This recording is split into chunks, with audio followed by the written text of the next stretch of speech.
everyone, today I'm going to be showing you the brand new book from Anastasia Elly Koldareva.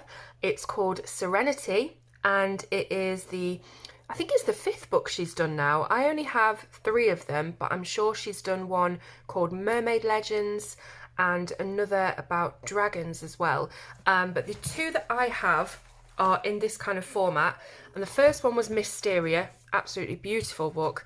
The second was Nocturnes, again another gorgeous book, and the third is Serenity, and they're all very much like each other. They're all zoomed in large female portraits, and they also have lots of other naturalistic elements in them as well. So if you do have these first 2 books of Anastasia's and you really like them, you're definitely going to love Serenity because it's exactly the same vein. So it's 27 by 27 approximately in centimetres. It has a left-hand side binding just like the other books, and there are 27 illustrations inside, so 27 is definitely the lucky number for this book.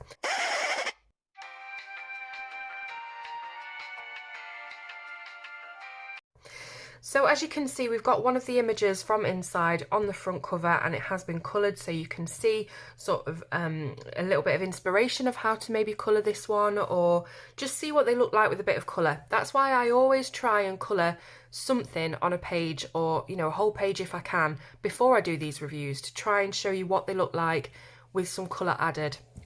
So yeah. The back of the book, as you can see, I've got lots of scribbles on here trying to get my white gel pen to work, is a hardback. It's a board, it's the same as the other books. So yeah, if you've had any of those before, you can expect the same kind of format. So we open up, there's no extraneous pages, we're straight onto the illustrations, and this is the first one, as you can see. So we have what looks to be a side profile of a lady here with what could be butterfly wings. They look kind of like moth wings as well. But the wings are kind of morphing into plants and that kind of vegetation. So you can see we've got a lot of spikes and kind of like rose thorns on here. I don't think these are meant to be roses. Maybe they are, I don't know. But it's a very, very thorny flower. And yeah, one of the things that's quite difficult is figuring out what flowers Anastasia has used. And that's one of the problems I had with my image later on. I'll get to that in a moment. So this one is obviously front-facing view. We've got a really elaborate hairstyle with the plaits. I don't know how this would stay up. It doesn't look very gravity dependent. And we have some moths on here. Very, very fine, delicate wings, almost translucent. So it'd be really nice to see how people colour that and how they tackle kind of the skin behind the wings and the depth of it and things like that. As usual, gorgeous faces to colour. Beautiful, beautiful ladies. This one I'm looking at and I'm thinking it's passion flower. And the only reason I can identify that, because we know I'm not very good at flowers, is because when I put the flower I was colouring online the other night to ask you guys what it was, somebody suggested passion flower. Now, it wasn't that particular one, but I did see a picture of it and it looks just like this. So, long story short, these are passion flowers. This next one has got a little bit of a beachy feel to it, so it's almost like seaweed pearls, pearls of the ocean, sort of tangled up in her hair. She's got the beachy loose waves, she's holding the shell to her ear, and she's got a shell bracelet with pearls as well. I don't think she's wearing anything. It's very much kind of a natural, almost mermaid-like even, if you wanted to put it that way. Lovely natural beauty on the beach. I don't think any of them are wearing costume, to be honest. I'm looking back through Anastasia's previous books that I've got here, and I think they're all in the nude. But anyway, this one is the one from the front cover. So as you can see, this is how it looks when it's been coloured. And then here is the original line art. So we've got those beautiful goldfish swimming all around. Her hair is very kind of floaty and free-flowing, so clearly she could be underwater here.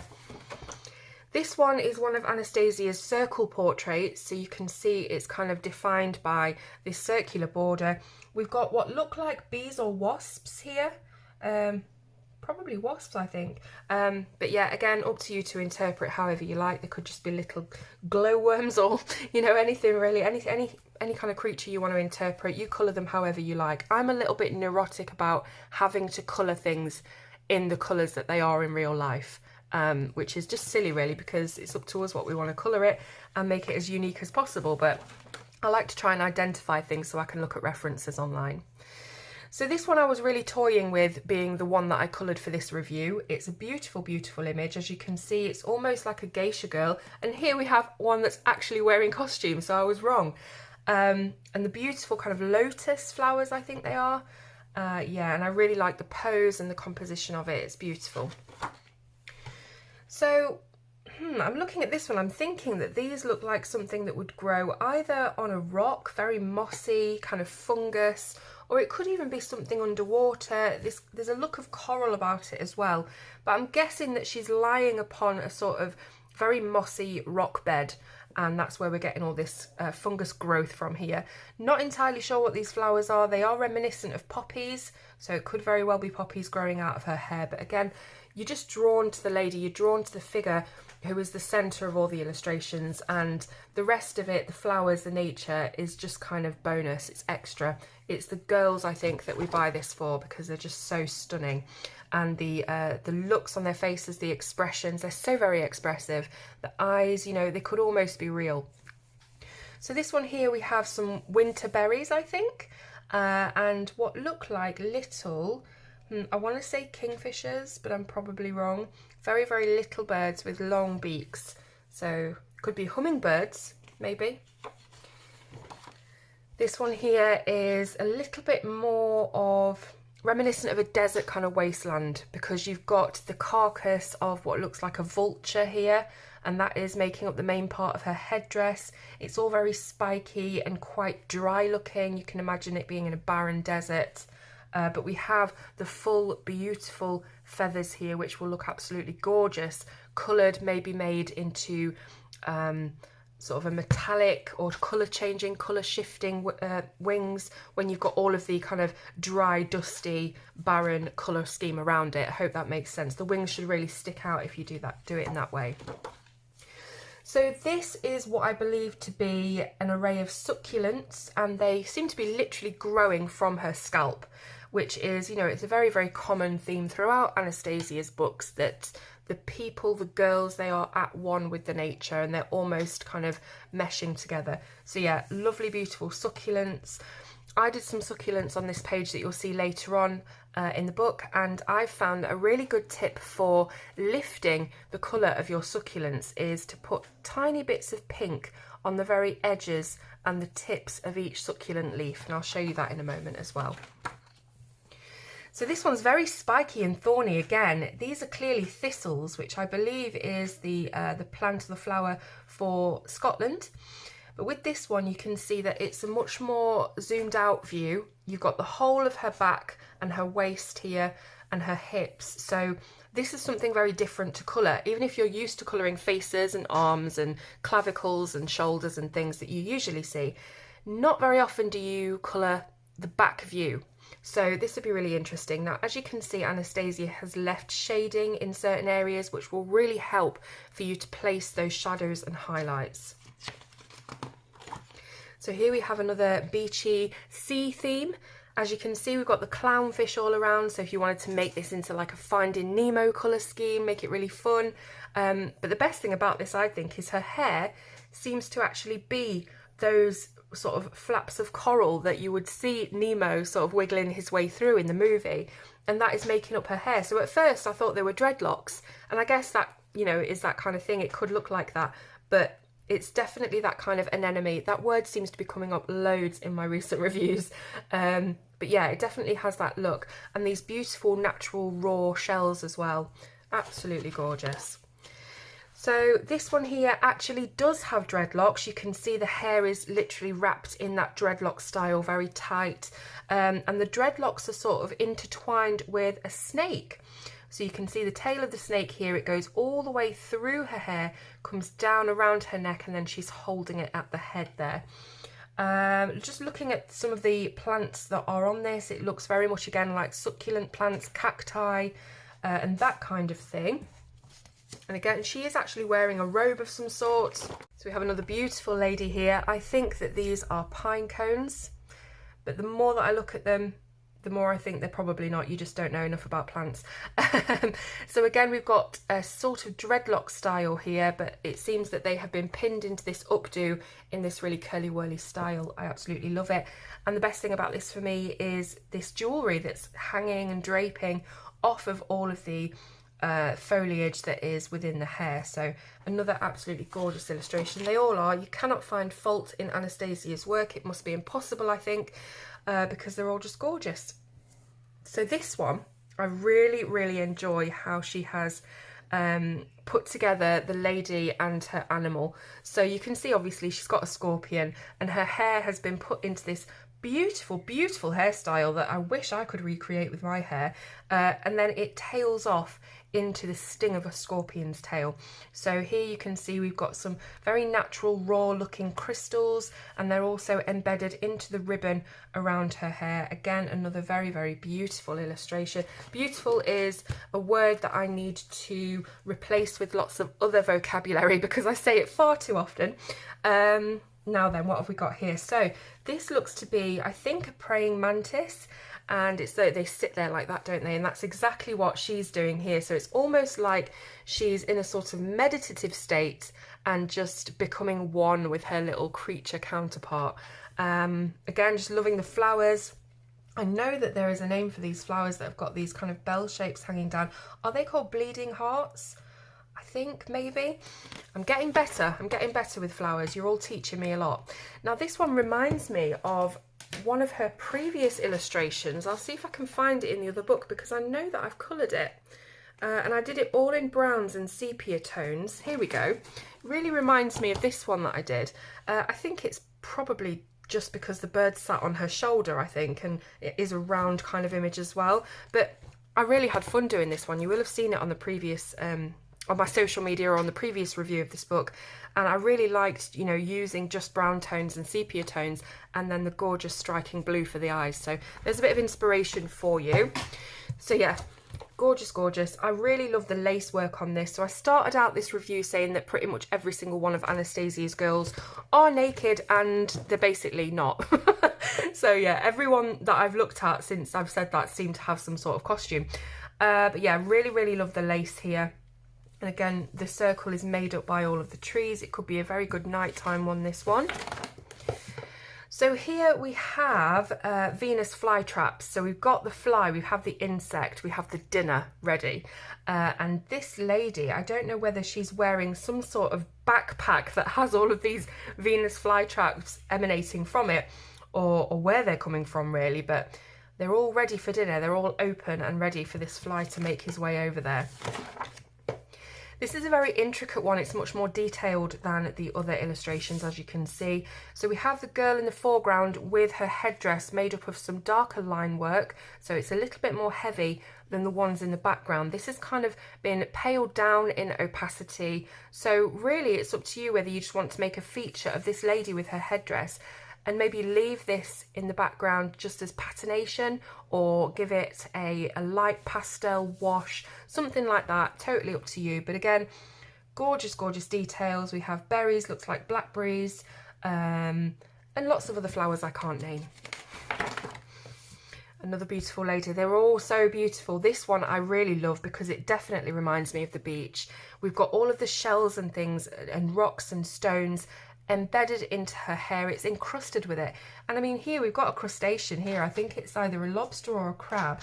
And that's where I kind of wanted to say her hair is encrusted with all of the shells and things like that. She also has some rope, like a ship's rope, all wrapped around her hair. We have what looks to be a compass. We've got a bottle, maybe it's got a message in it. You could draw one in. And she also has a shell bra, which you can just see. And again, it's one of those that's from the back, but you're also getting the face on it as well from this different kind of view. So lots of different views to play around with as well. So this lady looks to be in a pond or a lake, surrounded by these beautiful water lilies. And again, I think my favourite thing about this one is the hair. It's just so natural. It's almost like it's being left to dry naturally. It's not been blow dried or coiffed or, you know, had anything done to it. It very much is au naturel. And yeah, I think this one would be a great one to colour if I could just figure out how to sort of make a very watery looking background. Here we go. So this is the one I've coloured, and you will have seen this already if you follow me on social media, because I posted it absolutely everywhere yesterday when I finished. Coloured this all with luminance pencils, and I did include some of the new set of luminance as well. So I started off with the skin. I always seem to start off with the skin when I'm colouring portraits. I like to get it out of the way because I kind of find it a bit boring. So I do the skin first, then I usually do the hair after and decide on the eye and lip colours when I've done the hair and the other things, because I like to tie it in. On this particular one, I did the eyes and the lips first before I did anything else. So skin, eyes and lips. So if you can just imagine, I might even have a progress picture I can put up. If you can imagine this lady without any kind of colour to her hair or the plants, I was really going for quite a bright looking colour scheme here. You can see I've used really vibrant blue greens for her eyes and a very vibrant orangey red for her lips. And then I came to look at the flowers, and I said earlier I'm quite neurotic about wanting to get things the right colour. So I came online, you will have seen, I did a post asking you what these flowers were because I couldn't find them. We identified them, can't tell you the name, I'll put it up on the screen. And it turns out that they are very stinky kind of succulent flowers that actually give off the smell of rotting meat. So I don't know why she would have them in her hair so close to her face. I don't know whether Anastasia knew this or she was just going through a book of flowers and decided they look quite nice. But anyway, I wouldn't have probably chosen the colours for her eyes and lips if I'd have known what else was going to be going on here. So I made the flowers the exact colours as they were on the reference photo that I found on Google. Not my favourite, to be honest. It's one of those times where I wish I'd made up my own colours and made it look a little bit more exotic, because I think they're very dull and just they kind of look stinky, don't they? They've got that look about them. Then I coloured the succulent leaves, which turned out much better, and I put a little bit of a tutorial, 15-second, very quick kind of TikTok tutorial, which I am on now, by the way. Find me on TikTok, Colour with Claire. Put one of those up just to show you how I did the succulents, which was a couple of different greens and a very yellowy olivey green for the highlights. And again, as I was saying to you earlier, a little bit of pink on the tips really makes the difference to the succulents. So the hair was the last thing that I coloured, and I thought if I make it dark, it's just going to look too dark. I want the flowers to kind of stand out because they're not very bright themselves. So I decided to go with a kind of Daenerys Targaryen look to the hair. I wanted it to be blonde, but I wanted it to be very light, almost white. And I often find when I'm going for that very white blonde platinum look, I'll always seem to warm it up somehow. I just choose the colours and I don't think it looks right. I don't think it looks dynamic enough, so I add a little bit more tone to it, and it always ends up looking warmer and more honeyed than I want it to look. But actually it's not too bad. I think it all goes together. Looking at it now, critical eye, I think the eyes and the lips are far too bright for the illustration. But anyway, you know, it is what it is. It's absolutely gorgeous, don't get me wrong. I'm very proud of it.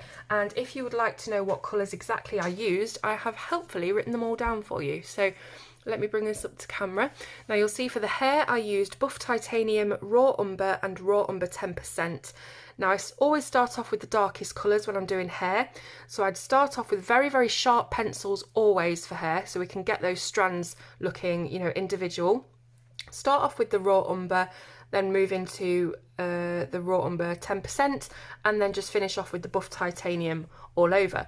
Now for the skin, I started off with, started off with a whole tone of pink white. So I went over the whole skin tone with pink white. Then I started to add in the darkest colour, which was the Burnt Sienna 50%, all around the edges of her face and anywhere where there was shadow. Then I came in and blended between the two with the 10% Burnt Sienna. So it's kind of like the pink white is the lightest colour, the Burnt Sienna is the darkest, and the 10% acts as your blender and your transition. I then used Ultramarine Violet over all of the areas that I did darkest with the Burnt Sienna 50%.